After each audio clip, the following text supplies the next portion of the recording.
In the early 1940s, a popular saying in Brazil claimed it was more likely for a snake to smoke a pipe than for Brazil to send troops to fight in World War II.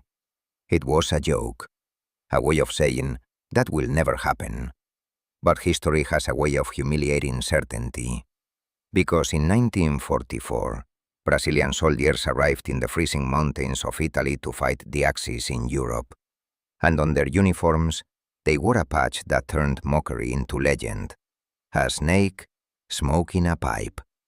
This is the story of the smoking snakes, Brazil's forgotten World War II army. For most of the war, Brazil felt far from Europe. South America seemed like a different world from the battlefields of France, Poland, and the Soviet Union. But the Atlantic Ocean was part of the war, and Brazil's coast became part of the battlefield. Ships crossed those waters carrying fuel, supplies, and troops. German submarines hunted them, and the war eventually touched Brazil directly. As attacks and losses mounted in the Atlantic, the pressure grew. Brazil could not pretend the war was distant forever. So Brazil made a choice that surprised many observers. It joined the Allies, and it created something few expected: the FEB, the Brazilian Expeditionary Force. Brazil would send tens of thousands of troops to fight overseas.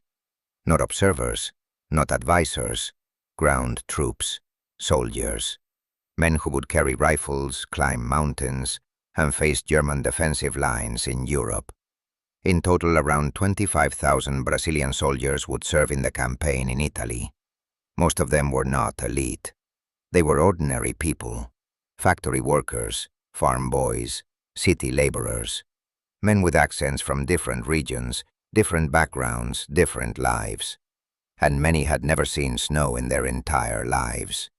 Yet they were about to fight in one of the harshest environments of the war: the Italian mountains. Italy was not an easy front. It was steep terrain, narrow valleys, constant mud, and brutal weather. And the German defenses there were serious. By 1944, the Axis forces in Italy had built powerful defensive belts designed to slow down and bleed the Allied advance. One of the most famous was the Gothic Line, a system of fortifications, bunkers, artillery positions, and strategic high ground. The mountains turned war into a grinding puzzle. Take one peak, and the enemy holds the next. Lose a ridge, and artillery rains down from above. This was not fast warfare. It was slow, exhausting, and punishing. For Brazilian soldiers arriving from a warm climate, the shock was immediate. Cold that cut through clothing, fog that swallowed the landscape, mud so deep it stole boots, and the constant reality that every step could be watched, targeted, and punished. But the FEB did not arrive alone. Brazilian troops fought alongside American forces as part of the Allied effort. They trained, adapted, and learned the rhythm of the front.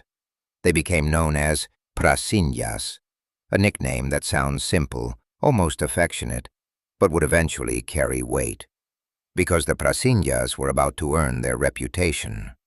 Now about that symbol, the snake smoking a pipe. At first the idea was mockery, a saying that suggested Brazil would never actually fight in Europe.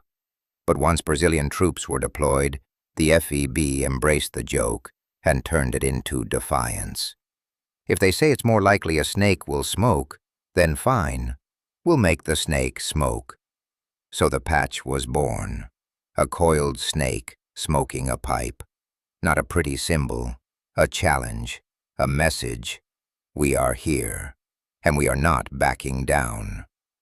The moment Brazil arrived in Italy, the mission became clear: hold positions, conduct patrols, support Allied offensives, and break German defensive lines one mountain at a time. This was war measured in meters, not miles, a trench war in modern form. And one battle would become the FEB's defining test: Monte Castello. Monte Castello was a strategic peak, the kind of position that dominates everything around it. From high ground, the enemy sees movement.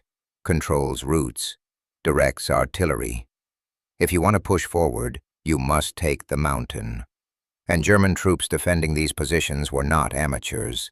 They were experienced, battle-hardened, entrenched. The Brazilians attempted to take Monte Castello more than once, but the combination of terrain, winter weather, minefields, and heavy fire made progress agonizing. Attacks failed, men fell, and the mountain remained in enemy hands. This is where weaker units break. This is where morale collapses. But instead of quitting, the FEB adapted. They learned the terrain.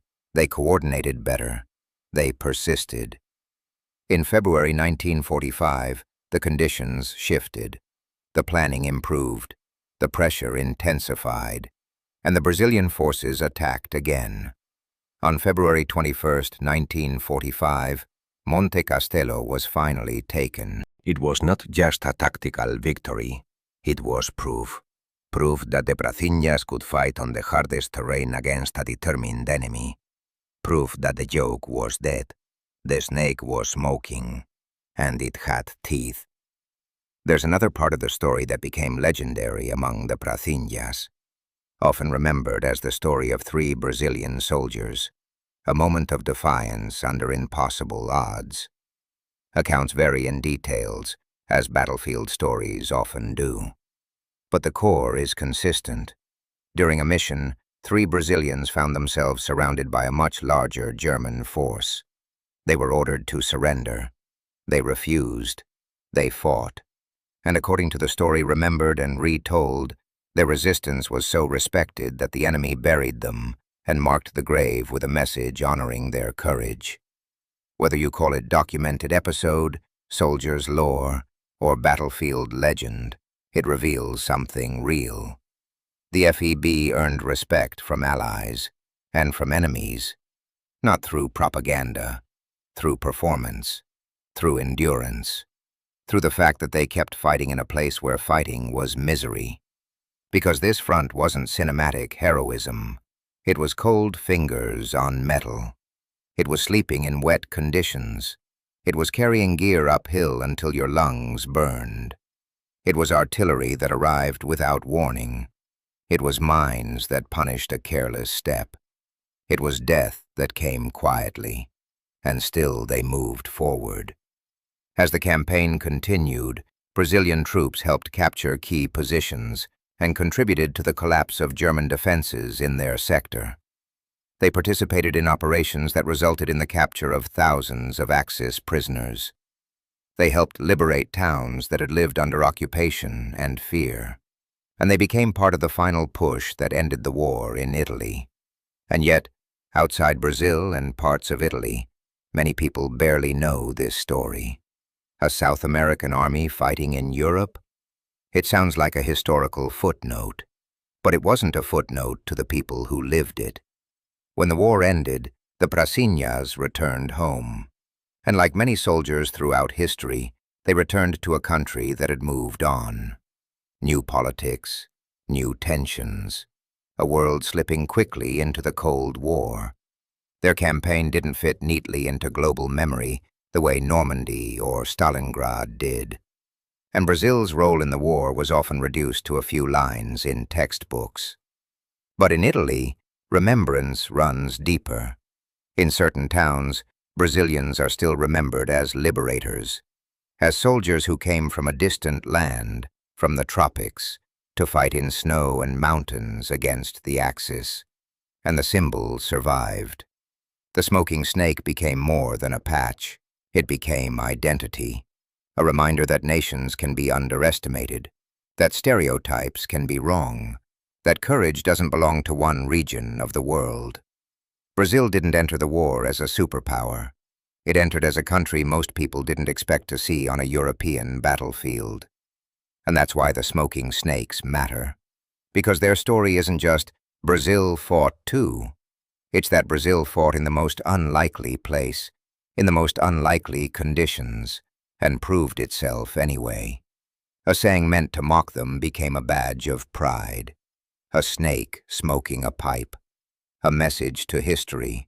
Never say never, because sometimes the most surprising soldiers are the ones nobody expected to show up. And when they do, they change the story.